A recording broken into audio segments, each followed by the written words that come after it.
All right, let's dive into some Buddhist philosophy. Yeah, definitely. Looks like you've been really grappling with some big questions here. Yeah. We've got your study guides and all sorts of philosophical analyses, even some notes that are a little, well, cryptic, to be honest. Mm-hmm. I think we should just go straight to the heart of it all, the Four Noble Truths. Good place to start.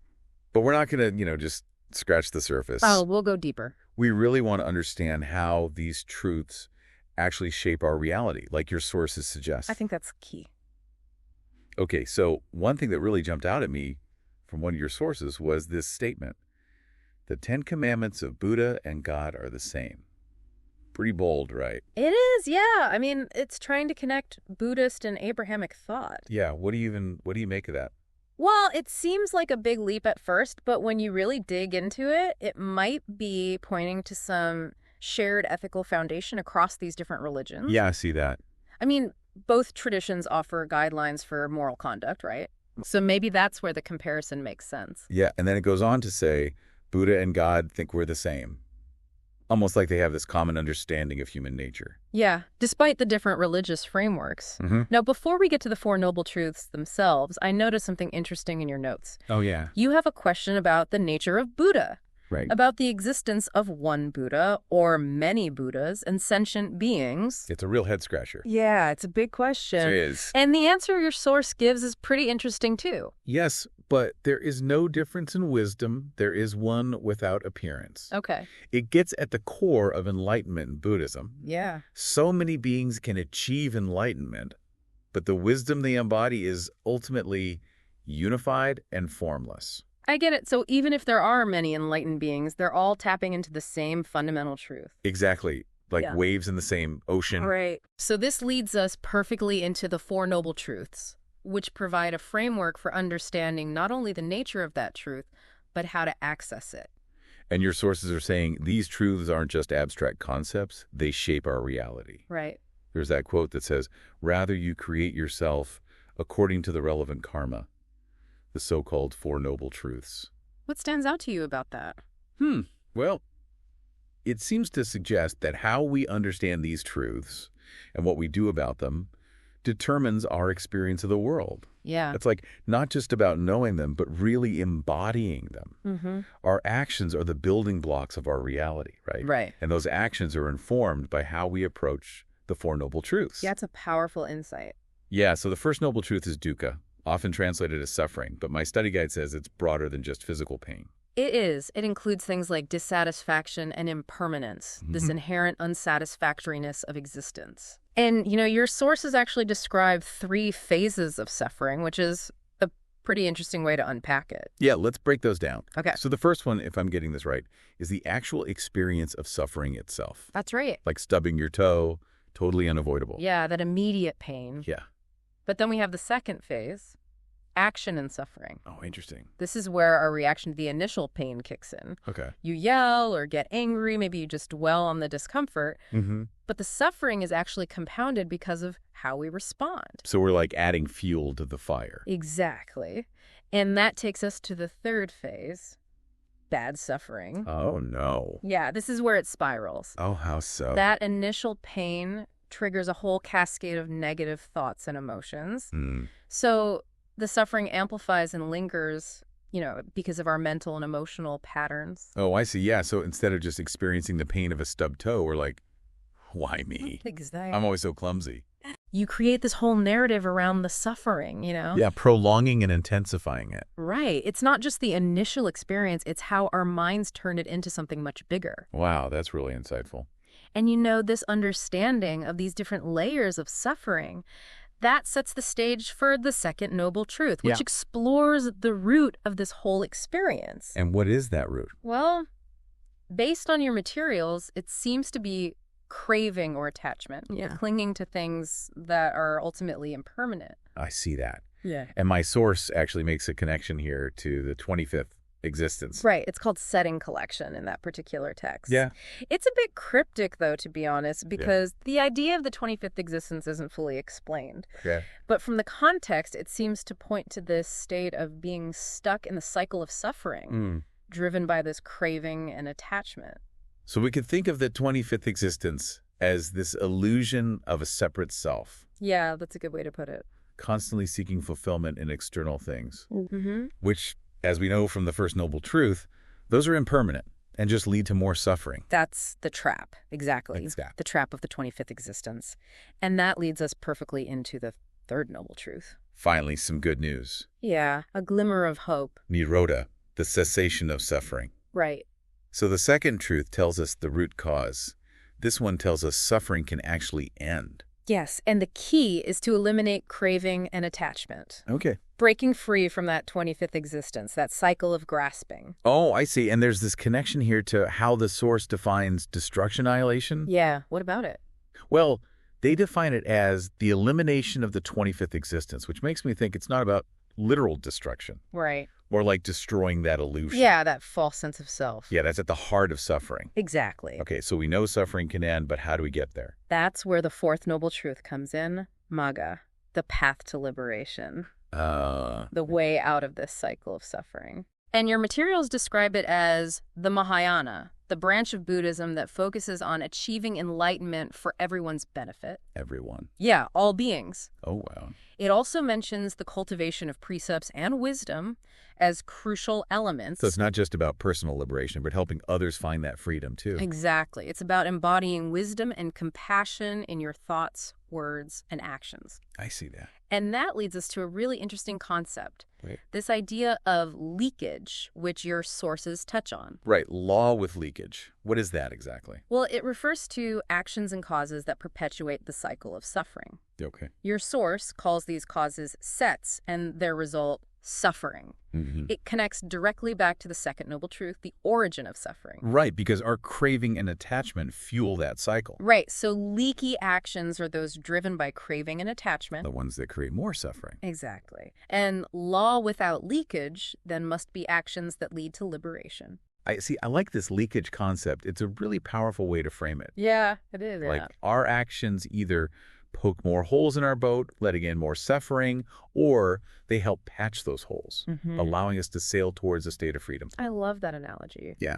It highlights how much of an active role we play in shaping our reality. Right. And how our understanding and application of the Four Noble Truths really impacts our experience of the world. This is a lot to absorb. It really is. I think maybe we should pause here and give our listeners some time to digest it all. Yeah, that's a good idea. We can pick back up in part 2 with a deeper dive into this leakage concept Sounds good. and how it relates to the comparison between Buddhist and Abrahamic thought. Yeah, we'll get into that next time. Definitely. So welcome back. I hope you had a chance to let all those ideas sink in a bit. I know it was a lot. It really was. But that leakage metaphor really stuck with me. It is powerful, isn't it? Leaky actions making us suffer. And then the ones that help us fix those leaks and move towards freedom. Mm-hmm. It ties in so well with the Four Noble Truths, especially the second and fourth, about the cause of suffering and the way out. Absolutely. And, it emphasizes that liberation isn't about just accepting suffering. Right. It's about recognizing how our thoughts, words, and actions actually contribute to it or alleviate it, both for ourselves and for others. Yeah, and that active engagement piece. Right. Aligning ourselves with that law without leakage. Yeah, that's key. It is. And speaking of paths, I wanted to circle back to that connection your source makes between Buddhist and Abrahamic thought. Oh, yeah, you mean about the Ten Commandments. Yeah, the 10 Commandments of Buddha and God are the same. Still can't get over that one. I know, it's a bold claim, isn't it? It is, and I keep wondering if there really is a common thread there. It's definitely something to consider. I mean, they seem so different on the surface. Well, maybe, but they both offer ethical guidelines, right? That's true. Think about the Eightfold Path in Buddhism. Mm-hmm. Right speech, right action, right livelihood. Yeah. Those principles resonate with Abrahamic teachings, too. So even if the specifics are different, the overall emphasis on ethical conduct is there. Exactly. It's about living in a way that cultivates good and reduces harm. And maybe that ties into the statement Buddha and God think we're the same. What do you mean? Well, like it suggests they both see this shared human essence. Oh, interesting. We're capable of good and bad, regardless of our religion. Mm-hmm. And both traditions recognize that we can act in ways that either make suffering worse or help free ourselves from it. That's a really good point. So maybe that's where leakage bridges the gap. I see what you're getting at. Could we say that the ethical principles in both Buddhism and Abrahamic faiths are examples of law without leakage?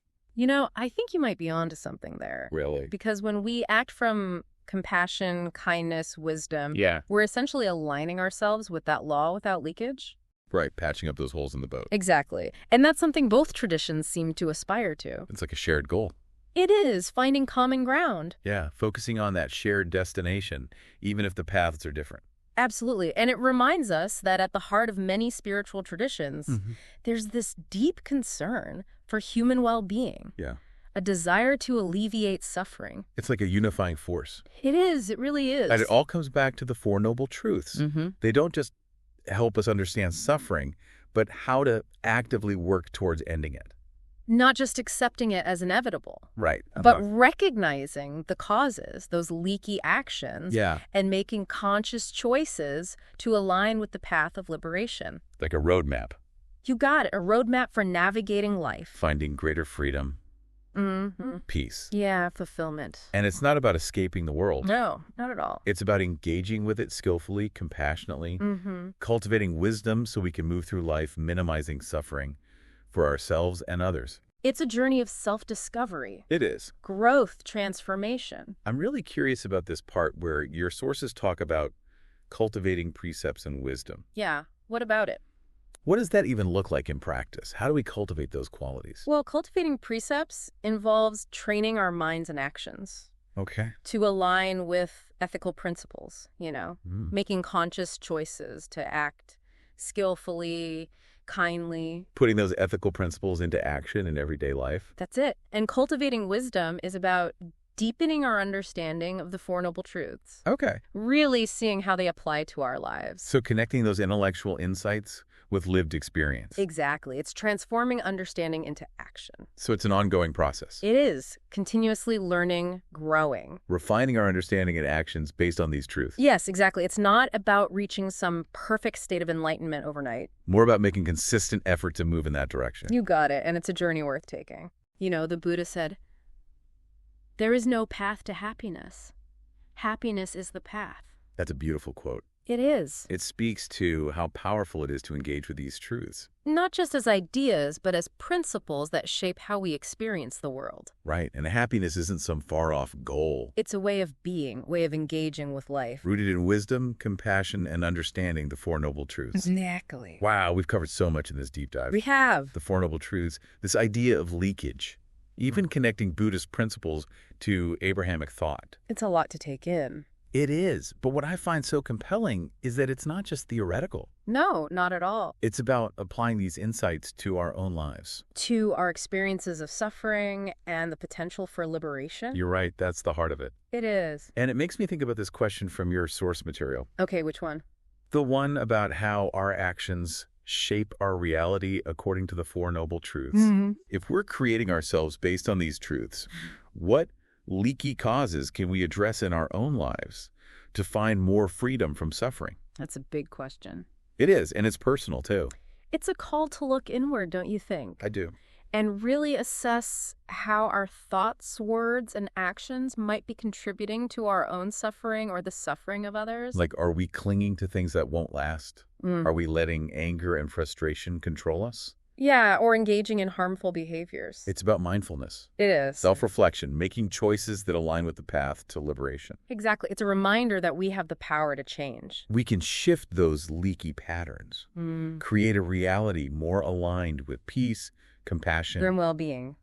It's not about blaming ourselves for the past. No, but recognizing we have the power to choose differently. Right now, moving forward. Absolutely. Embracing the potential of the Four Noble Truths, applying them to our lives to find greater freedom and happiness. Not just for ourselves. Right, but for all beings. And on that note, I think we should wrap up this part of our deep dive. Yeah, I think that's good. We've gone deep, explored some really profound concepts. We have. But the real journey starts when we take these insights and apply them to our own lives.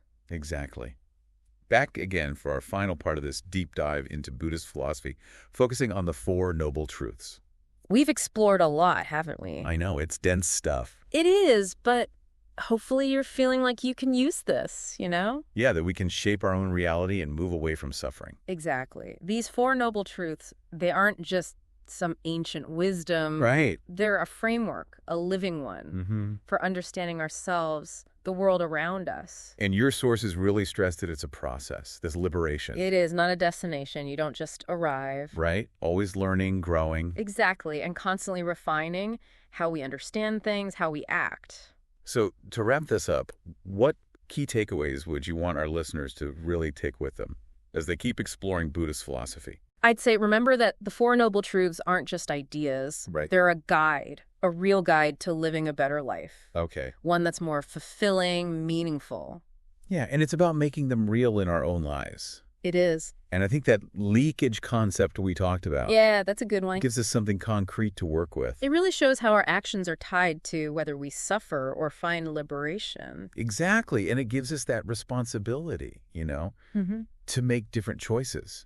Recognizing how our choices shape things. Yeah, and we're not aiming for perfection here. No, definitely not. It's about consistently trying to move in the right direction. Towards more freedom, well-being. For everyone. Yes, exactly. For ourselves and everyone else. And you're not alone on this path. No way. There's so many people exploring these same truths. Trying to live by them. It's like a collective journey. It is waking up together. Yeah. Moving towards a world with more compassion, wisdom, understanding. Like that. So keep going deeper. Keep exploring. Keep asking those big questions. They're the ones that lead to understanding and freedom. And remember, that path to liberation, it's always there. Always open for anyone willing to walk it. Well said. Thanks for being here. Thanks for joining us on this deep dive exploring the heart of Buddhist thought. Yeah, it's been great. We'll see you on the next one.